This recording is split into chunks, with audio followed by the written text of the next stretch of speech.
Motivational story क्या होती है? मोटिवेशनल स्टोरी क्या होती है? मोटिवेशनल स्टोरी यानी ऐसी कहानी जिसे पढ़कर हमारे अंदर जागरूकता आ जाती है, हमारा मन प्रफुल्लित हो जाता है या मुश्किलों के सामने लड़ने की ताकत आती है। हर किसी के जीवन में मुश्किलें आती है, परंतु हमें कभी भी हार नहीं माननी चाहिए। इसी प्रकार इस ब्लॉग में हम छात्रों के लिए प्रेरक कहानी हिंदी में बताएंगे, जिसे पढ़कर आपके अंदर एक अलग प्रकार की जागरूकता आ जाएगी। Hindi motivational story. नीचे दी गई ये कहानियां आपको सफल बना सकती है। 1. आखिरी प्रयास। एक समय की बात है। एक राज्य में एक प्रतापी राजा राज करता था। एक दिन उसके दरबार में एक विदेशी आगंतुक आया और उसने राजा को एक सुंदर पत्थर उपहार में दिया। राजा वह पत्थर देख बहुत प्रसन्न हुआ। उसने उस पत्थर से भगवान विष्णु की प्रतिमा का निर्माण कर उसे राज्य के मंदिर में स्थापित करने का निर्णय लिया और प्रतिमा निर्माण का कार्य राज्य के महामंत्री को सौंप दिया। महामंत्री गांव के सर्वश्रेष्ठ मूर्तिकार के पास गया और उसे वह पत्थर देते हुए बोला, महाराज, मंदिर में भगवान विष्णु की प्रतिमा स्थापित करना चाहते हैं। 7 दिवस के भीतर इस पत्थर से भगवान विष्णु की प्रतिमा तैयार कर राजमहल पहुंचा देना। इसके लिए तुम्हें 50 स्वर्ण मुद्राएं दी जाएंगी। 50 स्वर्ण मुद्राओं की बात सुनकर मूर्तिकार खुश हो गया और महामंत्री के जाने के उपरांत प्रतिमा का निर्माण कार्य प्रारंभ करने के उद्देश्य से अपने औजार निकाल लिए। अपने औजारों में से उसने एक हथौड़ा लिया और पत्थर तोड़ने के लिए उस पर हथौड़े से वार करने लगा, किंतु पत्थर जस का तस रहा।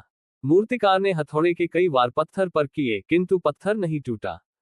50 बार प्रयास करने के उपरांत मूर्तिकार ने अंतिम बार प्रयास करने के उद्देश्य से हथौड़ा उठाया, किंतु ये सोचकर हथौड़े पर प्रहार करने के पूर्व ही उसने हाथ खींच लिया कि जब 50 बार वार करने से पत्थर नहीं टूटा, तो अब क्या टूटेगा।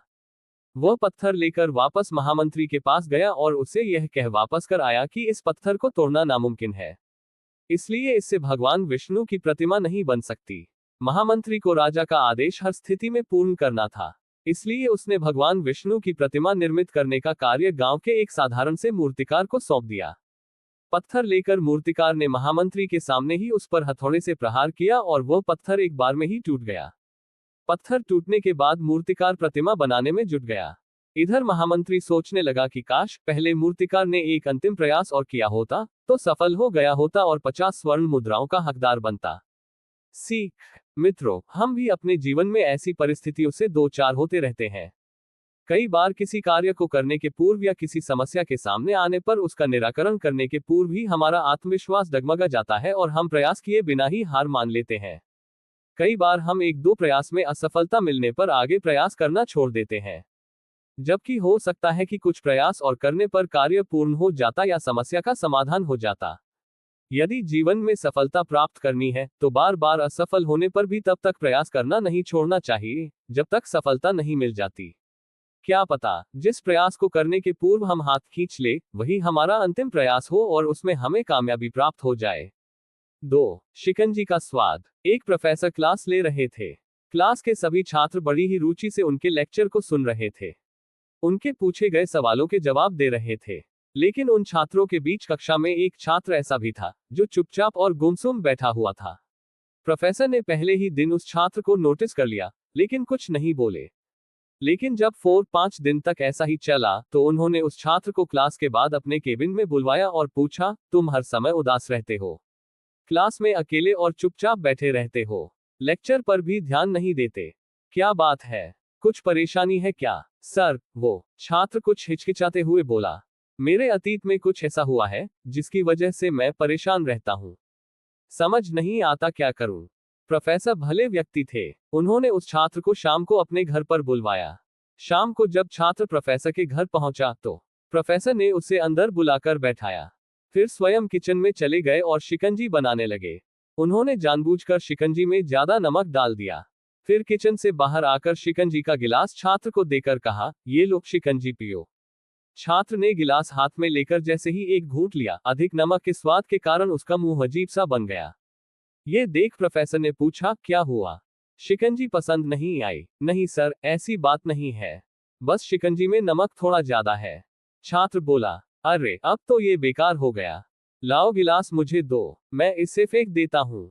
प्रोफेसर ने छात्र से गिलास लेने के लिए अपना हाथ बढ़ाया, लेकिन छात्र ने मना करते हुए कहा, नहीं सर, बस नमक ही तो ज्यादा है, थोड़ी चीनी और मिलाएंगे तो स्वाद ठीक हो जाएगा। ये बात सुन प्रोफेसर गंभीर हो गए और बोले, सही कहा तुमने। अब इसे समझ भी जाओ। ये शिकंजी तुम्हारी जिंदगी है। इसमें घुला अधिक नमक तुम्हारे अतीत के बुरे अनुभव हैं। जैसे नमक को शिकंजी से बाहर नहीं निकाल सकते, वैसे ही उन बुरे अनुभवों को भी जीवन से अलग नहीं कर सकते। वे बुरे अनुभव भी जीवन का हिस्सा ही हैं। लेकिन जिस तरह हम चीनी घोलकर शिकंजी का स्वाद बदल सकते हैं, वैसे ही बुरे अनुभवों को भूलने के लिए जीवन में मिठास तो घोलनी पड़ेगी ना। इसलिए मैं चाहता हूं कि तुम अब अपने जीवन में मिठास घोलो। प्रोफेसर की बात छात्र समझ गया और उसने निश्चय किया कि अब वह बीती बातों से परेशान नहीं होगा। सीख। जीवन में अक्सर हम अतीत की बुरी यादों और अनुभवों को याद कर दुखी होते रहते हैं। इस तरह हम अपने वर्तमान पर ध्यान नहीं दे पाते और कहीं ना कहीं अपना भविष्य बिगाड़ लेते हैं। जो हो चुका उसे सुधारा नहीं जा सकता, लेकिन कम से कम उसे भुलाया तो जा सकता है और उन्हें भुलाने के लिए नई मीठी यादें हमें आज बनानी होंगी। जीवन में मीठे और खुशनुमा लम्हों को लाइए, तभी तो जीवन में मिठास आएगी। 3. शार्क और चारा मछलियां। अपने शोध के दौरान एक समुद्री जीवविज्ञानी ने पानी से भरे एक बड़े टैंक में शार्क को डाला। कुछ देर बाद उसने उसमें कुछ चारा मछलियां डाल दी। चारा मछलियों को देखते ही शार्क तुरंत तैरकर उनकी ओर गई और उन पर हमला कर उन्हें खा लिया। समुद्री जीवविज्ञानी ने कुछ और चारा मछलियां बेट फिशेस टैंक में डाली और वे भी तुरंत शार्क का आहार बन गईं। अब समुद्री जीवविज्ञानी ने एक कांच का मजबूत पारदर्शी टुकड़ा उस टैंक के बीचों बीच डाल दिया। अब टैंक 2 भागों में बंट चुका था। एक भाग में शार्क थी, दूसरे भाग में उसने कुछ चारा मछली डाल दी। विभाजक पारदर्शी कांच से शार्क चारा मछलियों को देख सकती थी। चारा मछलियों के देख शार्क फिर से उन पर हमला करने के लिए उस ओर तैरी, लेकिन कांच के विभाजक टुकड़े से टकरा कर रह गई। उसने फिर से कोशिश की, लेकिन कांच के टुकड़े के कारण वह चारा मछलियों तक नहीं पहुंच सकी। शार्क ने दर्जनों बार पूरी आक्रामकता के साथ चारा मछलियों पर हमला करने की कोशिश की, लेकिन बीच में कांच का टुकड़ा आ जाने के कारण वह असफल रही। कई दिनों तक शार्क उन कांच के विभाजक के पार जाने का प्रयास करती रही, लेकिन सफल न हो सकी। अंततः थक हार कर उसने एक दिन हमला करना छोड़ दिया और टैंक के अपने भाग में रहने लगी। कुछ दिनों बाद समुद्री जीवविज्ञानी ने टैंक से वह कांच का विभाजक हटा दिया, लेकिन शार्क ने कभी उन चारा मछलियों पर हमला नहीं किया, क्योंकि एक काल्पनिक विभाजक उसके दिमाग में बस चुका था और उसने सोच लिया था कि वह उसे पार नहीं कर सकती। सीख। जीवन में असफलता का सामना करते करते कई बार हम अंदर से टूट जाते हैं और हार मान लेते हैं। हम सोच लेते हैं कि अब चाहे कितनी भी कोशिश कर लें, सफलता हासिल करना नामुमकिन है और उसके बाद हम कभी कोशिश ही नहीं करते, जबकि सफलता प्राप्ति के लिए अनवरत प्रयास आवश्यक है। परिस्थितियां बदलती रहती हैं, इसलिए अतीत की असफलता को दिमाग पर हावी न होने दें और पूरी लगन से फिर मेहनत करें। सफलता आपके कदम चूमेगी।